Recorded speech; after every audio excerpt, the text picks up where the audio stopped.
Hello everyone, good morning. Welcome to সঞ্চিতার daily lifestyle blog. আর আমি সঞ্চিতা চলে এসেছি একটা নতুন ব্লগ নিয়ে। আর আজকে রবিবার সকাল সকাল দেখতেই পাচ্ছেন নিয়ে আসা হয়েছিল বাজার থেকে টাটকা কলমি শাক। আর চলে এলাম কলমি শাকগুলো কাটতে। তো আজকে বানানো হবে কলমি শাক ভাজা, সাথে একটু করলা আছে, ভাবছি একটু পেঁয়াজ দিয়ে টমেটো দিয়ে করলা চচ্চড়ি করব। আর এদিকে দেখো রীতিমতো আমার কলমি শাকগুলো কাটা হয়ে গেছে। আর এই যে কটা করলা আছে, তো করলাগুলোকে ভাবছি একটু লম্বা লম্বা করে কেটে নিই, দানা টানা ফেলে দিয়ে ওগুলোকে একটু পেঁয়াজ টমেটো দিয়ে একটু ঝাল ঝাল করে চচ্চড়ি করব, খেতে বেশ দারুণ লাগে।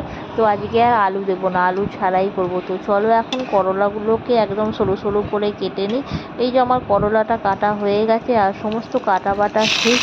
তো যেহেতু আজকে সানডে, তো আজকে একটু ভাবছি চিকেন বানাবো। তো ওদিকে আমি পেঁয়াজ আদা রসুন সমস্ত কিছু কেটে নিয়েছিলাম। আর এদিকে দেখো একদম কেটে কুটে রান্না চাপিয়ে দিয়েছি। প্রথমে শাকটা সিদ্ধ করেছি, তো শাকটা ভেজে নিচ্ছি, পেঁয়াজ দিয়ে ভাজবো কলমি শাকটা।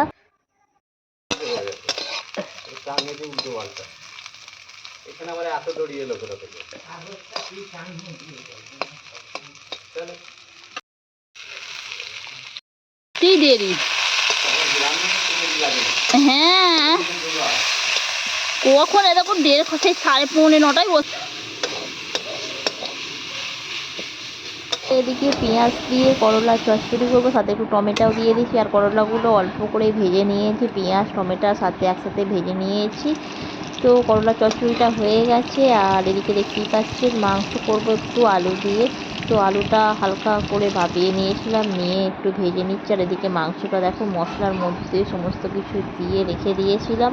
তো এবার এটা তেলের মধ্যে ছেড়ে দেবো। আর আলুটা ভেজে আমি তুলে নিয়েছি, যেমন সাধারণ মাংস একটু ঝোল ঝোল বানাই, তো সেরকমই বানাবো।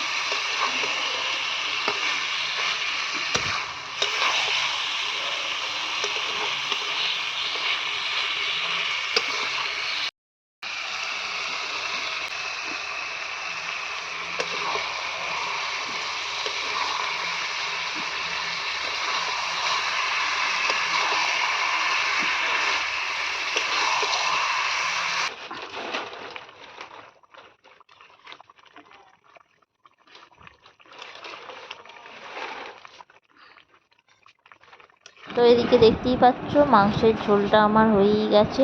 তো এটাকে কিছুক্ষণ বাদে নামিয়ে নেব।